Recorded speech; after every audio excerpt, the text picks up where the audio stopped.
Umarap sa Baybay Regional Trial Court at sa Leyte po yan, yung 19 na pulis na sangkot sa pagkamatay ni dating Albuera Leyte Mayor Rolando Espinosa sa loob ng kulungan. Para ito sa pagbabalik ng mandamiento de aresto sa mga sospek, kabilang si dating CIDG Region 8 Chief Superintendent Marvin Marcos. Inilabas din ang mga ikangay mugshot ng mga sospek. Yan o, harap sila sa patong-patong na kaso, murder, robbery at pagtatanim umano ng ebidensya kina Espinosa at sa iba pang preso o isa pang preso na pinatay din si Raul Yap noong Nobyembre sa Leyte Sub-Provincial Jail. Kinasuhan din ng tinatawag na malicious procurement of search warrant at perjury o pagsisinungaling ang ilan sa mga suspect na pulis.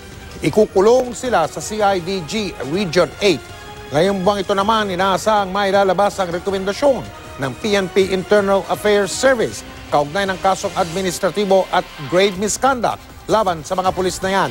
Ikinatuwa naman ng pamilya Espinosa ang pagkakaaresto sa mga sospek.